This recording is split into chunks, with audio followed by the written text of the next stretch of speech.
Então, essas explorações, elas fazem parte da gênese da trajetória desses sujeitos, que, na década de 90, se espreitava, se espelhava, se reconstruía uma sociedade se redemocratizando e buscando atingir e enfrentar essas situações históricas de precarização. Então, esses meninos começaram a sair de casa com 9, 10, 12 anos, por essa série de relações complexas porque não partiu da natureza deles. Não é porque ele nasceu naquela família, porque ele teria que ser isso.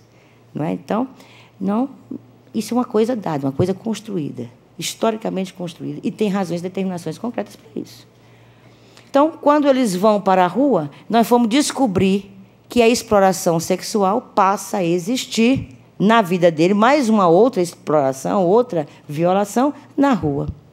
E, ao lado dela, outras formas disso estar sendo vivenciado, como o uso de substâncias tóxicas, o trabalho infantil permanece, se aprimora, etc., negligência e todas as formas de violência, além das simbólicas que eu coloquei aqui dentro.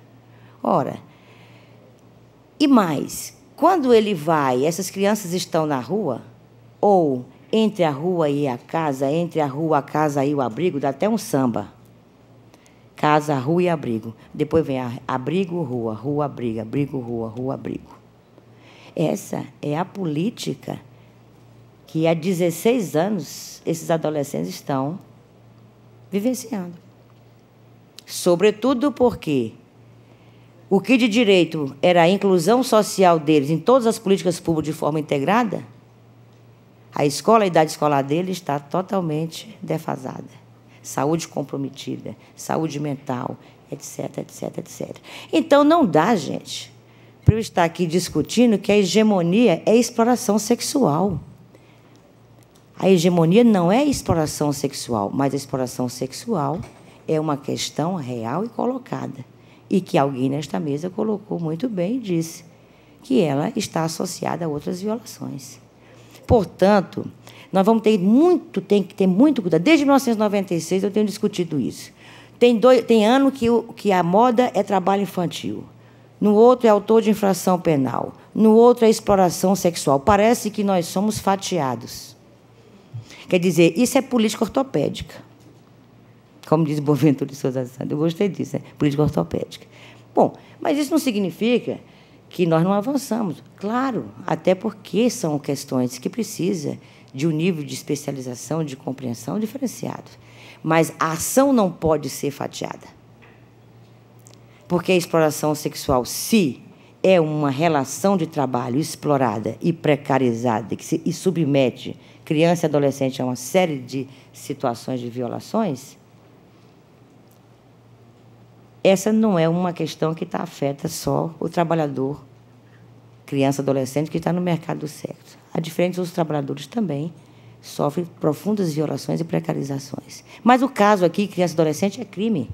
Então, aqui é uma questão sócio-jurídica, cultural, econômica. Então, nesse processo todo de desconstrução da concepção da exploração sexual, eu acho que o discurso mais avançado é a gente desconstruir essa hegemonia e colocar como objeto estratégico de enfrentamento, mas, sobretudo, entendendo a criança na sua totalidade. Por que eu digo isso? Porque, quando eu vi o trabalho de pesquisa do Vira Vida, professora Glória, junto com a Fátima e avaliando, eu falei assim, esse programa deu o pulo do gato.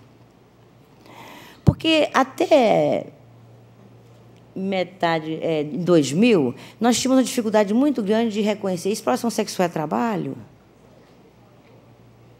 O que é exploração sexual? Então, para não criar tanta divergência no campo das forças políticas, a gente entendeu que a exploração sexual deveria ser pensada no campo da violação dos direitos. E, com isso se expressa no Plano Nacional de Violência Sexual, traz isso muito claramente, quer dizer, a grande categoria é violência e violação, e gerou, a partir do Plano Nacional, alguns programas de enfrentamento, como o Sentinela, naquela época, um programa voltado para assistência, que traz, não é toda a perspectiva das transferências de renda ali dentro. Hoje ele está diluído no CRES e CRAS, né, dentro do MDS, e o programa PAI. Então, esses programas, nós não temos que criticar o direito que nós conquistamos. Nós temos que aprimorar o que nós conquistamos. Então, esses programas foram muito importantes para a gente observar o que estava faltando dentro, quer dizer, quais eram outras formas que nós poderíamos enfrentar essa questão. Então, a dificuldade da gente não compreender como trabalha a exploração sexual fez a gente nos recolocar dentro do estado da sociedade, buscando programas mais no campo, né, das oportunidades imediatas.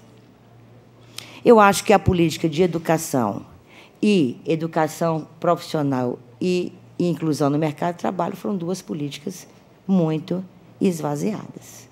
Quer dizer, não havia... Quer dizer, a educação ainda teve várias capacitações, etc., mas a educação, quando eu falo, é quando eu digo que a trajetória tem uma adolescente que tinha que entrar no projeto Vira Vida e estava com a sua idade escolar defasada. Então, é preciso retomar a educação. A educação é uma política básica, fundamental e estratégica para a criança e adolescente. Não adianta a gente querer, entendeu, ficar tampando o sol com a peneira, como dizia a minha mãe lá no Ceará. Educação, lugar da criança na escola. E brincando. A brincadeira é fundamental para a criança. Agora, o adolescente, dentro dos termos da lei, do estatuto, precisa também ter um futuro, precisa ter a oportunidade, um outro projeto de vida. Nesse sentido, não dá para você separar educação e trabalho. É fundamental. Quando a gente fala em juventude, a gente tem que pensar, sobretudo, nisso. E aí, eu acho que o trabalho do projeto Vira Vida, ele traz estratégias extremamente fundantes. Por quê? À medida em que ele traz o mercado para contrapor o mercado do sexo, quer dizer, o Vira Vida não está defendendo o mercado que esconde dentro do mercado a natureza da exploração sexual, do tráfico de drogas, etc., porque esse mercado está lá. Nós sabemos que o próprio mercado informal encoberta práticas criminosas dentro. Então, esse mercado criminoso, organizado, ou menos organizado, etc., etc., não é esse o mercado que o Vira Vida está propondo. Inclusive, ele está propondo uma humanização do mercado. Porque você já viu capitalismo ser humano? Nunca ouvi falar. Capitalista nunca foi humano, né, presidente? O senhor é sindicalista, foi sindicalista, e por isso que o senhor, como sindicalista, lutou contra a precarização e a exploração do trabalhador.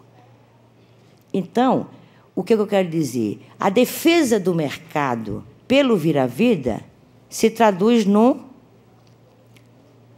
numa contra-hegemonia ao mercado que explora as crianças e adolescentes. Porque este mercado que explora a criança e adolescente, ele é tão ávido, tão organizado, porque o Estado é frágil e suas redes são furadas.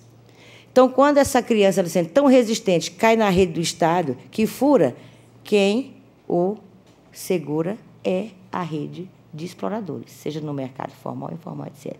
Então, você fazer um conceito de mercado contra-hegemônico ao mercado explorador é sensacional. Esse país está começando a dar certo.